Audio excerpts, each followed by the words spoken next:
구약의 시가서에 대해서 살펴보겠습니다. 시가서, 욥기, 시편, 잠언, 전도, 아가서 5권이죠. 자, 욥기는 욥의 고난에 대한 기록이죠. 인생의 고난이라는 것은 단순한 인과응보적인 것이 아니다 하는 것이 욥기의 중요한 흐름입니다. 인과응보라는 말은 원인에 따른 합당한 보응이라는 뜻이죠. 그러니까 욥이 고난을 당한 것은 욥이 죄를 지었기 때문이다, 이렇게 생각하는 것이 인과응보적 사고방식이죠. 그러나 욥기 안에서 보면 하나님께서는 반드시 인과응보적으로만 일하시는 분은 아니시라는 것을 알 수 있습니다. 욥이 아무 잘못도 없이 고난을 당했으니까요. 욥 자신도 처음에는 왜 그런지를, 자기가 왜 이런 고난을 당하는지를 알지 못했죠. 그래서 하나님을 원망하기까지 했습니다. 욥을 찾아왔던 세 명의 친구들도 처음에는 위로하러 왔다가 점점점 욥과 그들 사이에 논쟁이 일어났는데, 욥의 친구들은 전형적인 인과응보적 사고방식을 하고 있었습니다. 세상 사람들이 보통 가지고 있는 그런 사고방식이기도 하죠.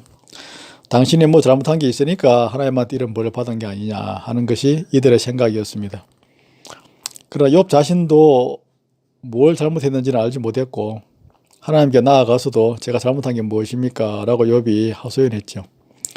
그러나 결론적으로 욥은 하나님께서 자기가 뭐 잘못했기 때문에 벌을 주신 것이 아니라 하나님의 큰 섭리와 계획하에서 이런 일을 허용하셨다는 사실을 알게 되었습니다. 그리고 하나님은 그분의 일을 그분의 주권대로 행해 나가시는 분이라는 사실도 알게 되었습니다. 그래서 큰 그림으로 보면 뭐 인과응보적이라는 말이 틀린 것은 아니지만 즉각적으로 하나님께서 이런 식으로 일하시는 분은 아니다 하는 것이죠. 그러므로 성도는 자기들 앞에 다가오는 어떤 뜻하지 않은 고난을 당했을 때 자신을 향하여 좌절하거나 그래서도 안 되고, 하나님을 향해서 원망해서도 안 되고, 그저 믿음으로 묵묵히 하나님께서 때가 되면 이 모든 문제를 설명해 주실 것이다, 그리고 이 문제를 해결해 주실 것이다 라고 믿고 나아가는 그런 신앙의 자세를 가져야 된다는 것을 욥기를 통하여 알 수 있습니다. 반드시 인과응보적으로 역사하는 분이 아니라면은 우리는 우리에게 일어나는 이해할 수 없는 그런 일들, 설명이 잘 안 되는 일들 앞에 묵묵히 인내하며 하나님을 바라보며 살아갈 필요가 있죠. 욥이 살던 곳은 우스 땅이라고 하는 곳인데, 우스 땅이라는 그 위치가 지금의 그 에돔 지역 인근일 것이다 라고 추정합니다. 그 욥을 찾아왔던 그 3명의 친구들, 나중에 엘리후까지 4명이죠. 그 인근에 살던 그런 사람들이었다는 것을 성경학자들은 추정하고 있습니다. 부스, 엘리후, 수아 지역에서 온 빌닷, 대만에서 온 엘리바스, 나아마에서 온 소발, 이들이 각각 욥을 찾아온 것이죠. 이 4명의 친구들은 오늘날로 본다면 전형적인 세상 사람들의 사고방식을 대표합니다. 이와 함께 욥 역시 성도를 대표하지만은 이들 모두가 이해하지 못했던 것 한 가지는 하나님은 인과응보적으로만 역사하는 분이, 일하시는 분이 아니다, 그분의 절대 주권과 섭리하에서 어떤 일들을 행하시는 분이다 하는 사실은 알지 못했습니다. 이 큰 교훈을 욥기를 통해 하나님께서는 알려주시고 있습니다. 신자는 그가 당하는 고난 속에서 하나님을 향한 믿음과 신뢰를 잃지 말고 끝까지 인내하며 하나님을 의지해 나가야 된다, 이 점을 교훈하는 것이죠. 그 욥이 살던 그 시대는 아마도 아브라함 시대가 아닐까라고 생각합니다. 욥은 고난을 당한 이후에도 140년을 더 살았다고 욥기 맨 마지막 부분에 보면 나와 있거든요. 그 욥이 고난을 겪던 그 시대를 애들이 10명이 태어난 이후니까 뭐 적어도 한 40대, 한 40에서 50쯤 잡는다 하더라도 그 이후에 140년을 더 살았으니까 한 190, 한 200살 가까이 살았다고 볼 수 있겠죠, 최소한. 요 수명을 놓고 한번 비교를 해보면은 창세기 11장 끝에 부분을 보면 아브라함의 조상들의 수명이 쭉 이제 점점 낮아지는 부분이 나오는데요. 아브라함의 아버지였던 데라의 수명이 205세까지 살았고 아브라함이 175세를 살았으니까 아마 고어간 수명으로만 놓고 본다면 한 고어간이 아니겠느냐 볼 수 있죠. 현대건 고대건 140년 이상을 산 그런 뭐 일반 보통 사람은 없으니까 요 시대에만 가능했으니까 아브라함 시대가 아닐까 하는 점하고, 또 욥이 보면은 자녀들을 위한 어떤 제사를 드릴 때 직접 본인이 제사를 주관하는 것을 볼 수 있는데, 이거는 아직 제사 제도가 등장하기 전 아브라함이 하나님 앞에서 여호와 이름을 부르면서 제물을 바쳤던 것처럼, 그러니까 가정별로 하나님 앞에 제사를 바치던 그 시대가 아니겠느냐. 아브라함, 이삭, 야곱 그 시대죠. 아브라함하고 거의 동시대 사람이었을 것이다 라고 이렇게 추정합니다. 자, 그 시대에 있었던 하나님을 섬기던 욥이라는 사람의 고난을 통하여 주신 하나님의 크신 가르침을 욥기는 우리에게 기록합니다. 성도의 고난은 인과응보적으로 오는 것이 아니다. 묵묵히 참고 기다리며 하나님의 때 하나님께서 모든 문제를 해결해 주시고 설명해 주실 때까지 기다려야 된다 하는 점, 그게 성도의 신앙생활이라는 것이죠. 시편을 보겠습니다. 전체 150편으로 되어져 있는데 이걸 5권으로 나누었습니다. 성경 중에서 유일하게 장으로 표현하지 않고 편으로 표현하는 것은 시편입니다. 그래서 이거는 시기 때문에 그렇게 했고요. 이걸 모세 오경과 서로 견주어서 5권으로 나누었습니다. 그래서 1권부터 1, 2, 3, 4, 5권 나눈 것이죠. 그래서 정확하게 뭐 딱딱 숫자를 맞춘 건 아닌데, 1권은 41편까지, 2권은 72편까지, 3권은 89편까지, 4권은 106편까지, 5권은 150편까지.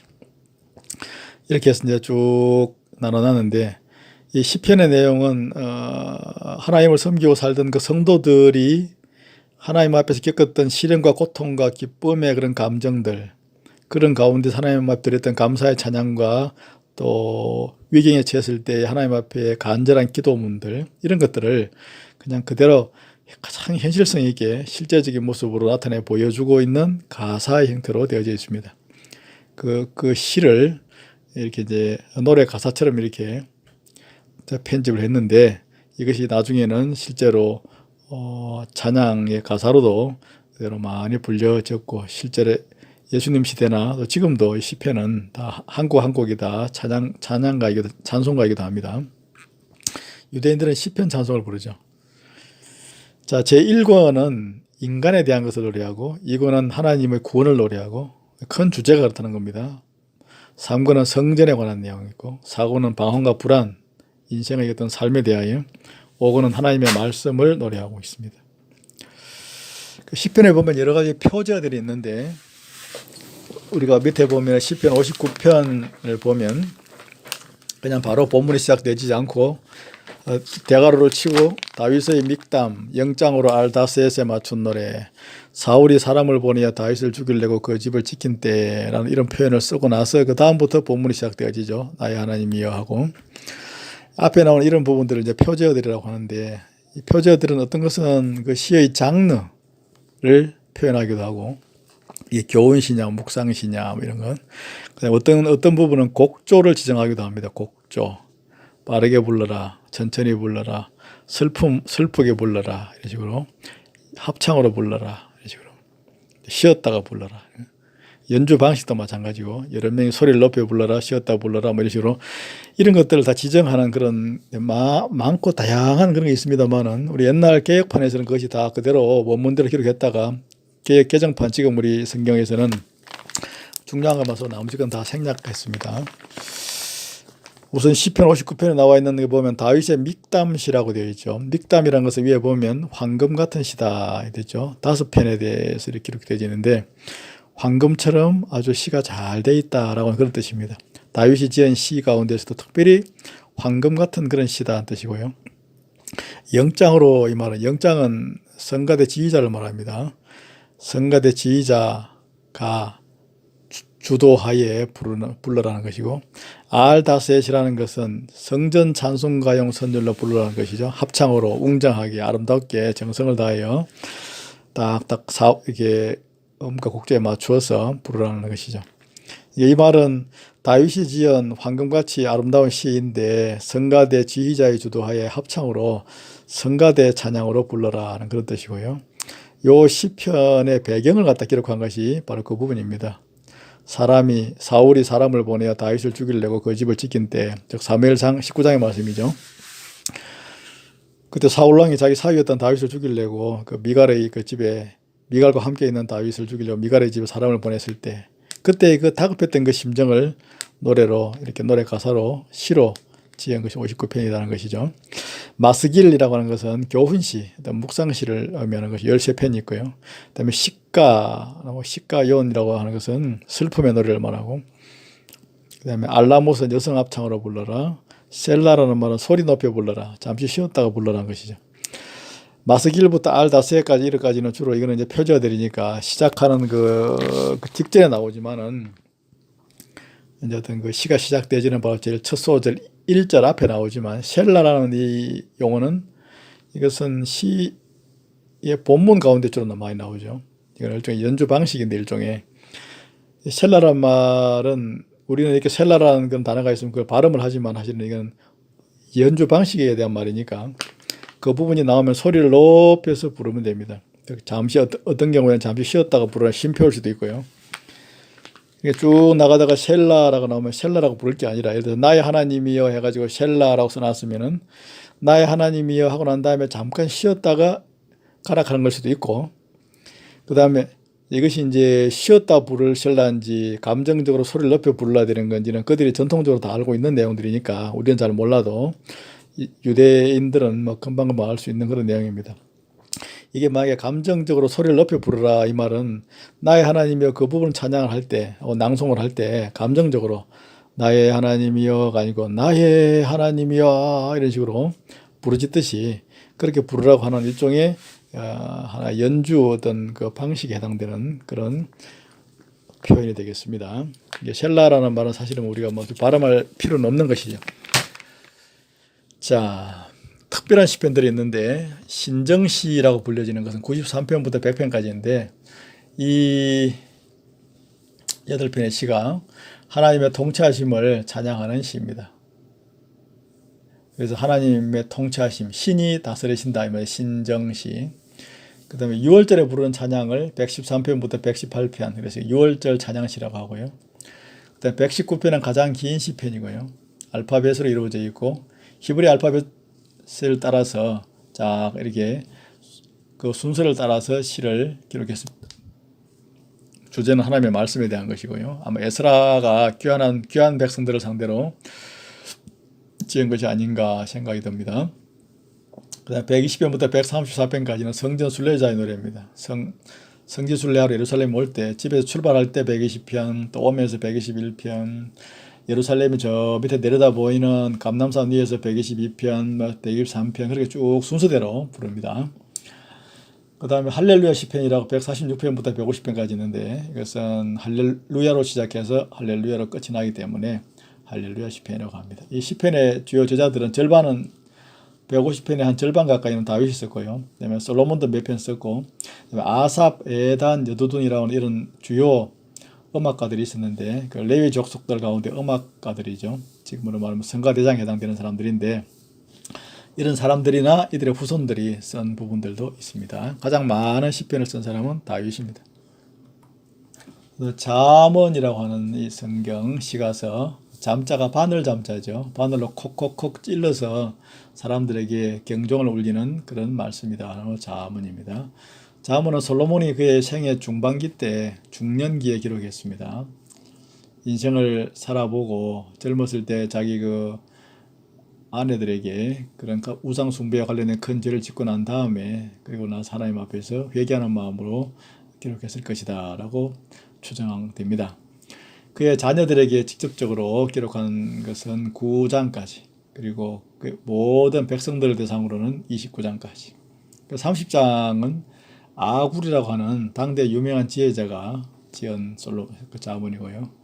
그 다음에 31장은 느무엘의 모친이 그의 아들에게 지은 잠언인데, 아들을 위해서 쓴 잠언인데, 느무엘은 솔로몬으로 봅니다. 보통은 솔로몬의 모친이니까 바세바겠죠. 이렇게 해서 이제 전체적으로 거의 뭐 대부분이 31편 가운데 30편 이상이 솔로몬과 관련되어진 솔로몬이 쓴 그런 잠언들입니다. 잠언, 좋은 인생의 보배와 같은 그런 경구들을 말합니다. 그래서 31장이 우리나라 한 달 31일하고 비슷하죠. 예, 그거 따라서 매일 한 장씩 읽으면 되겠습니다.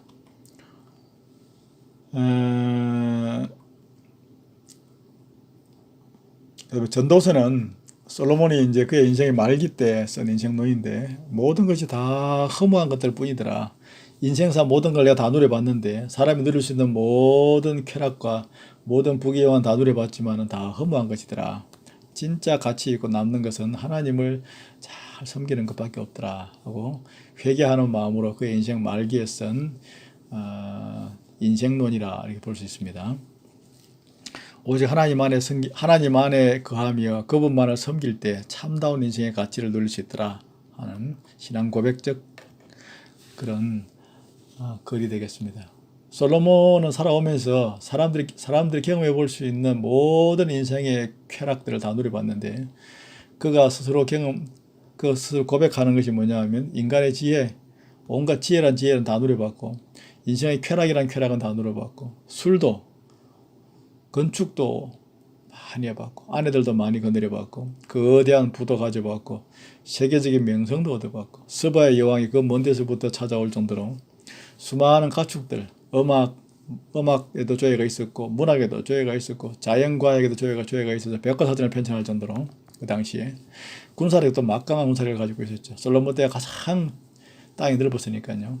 이 모든 것들이 다 살아보니까 허무한 것들밖에 없더라. 결국은 이것이 만족을 주는 것이 아니더라는 것을 알았지. 참다운 가치는 오직 하나님만을 경외하는 데 있다. 일의 결국을 다 들었으니 너는 오직 하나님을 경외하라. 이게 전도서에서 솔로몬이 남긴 마지막 결론이었습니다. 아가서라고는 이 성경은 시가서의 마지막 부분이죠. 아름다운 우아한 노래, 아름다운 노래 말이고 노래 중에 노래, 최고의 노래라는 뜻입니다. 솔로몬의 젊은 청년기 때 기록한 그런 걸로 보이고요. 이거는 가정에서 부부간에 누리는 성과 사랑의 그런 복을 예찬하고 있습니다.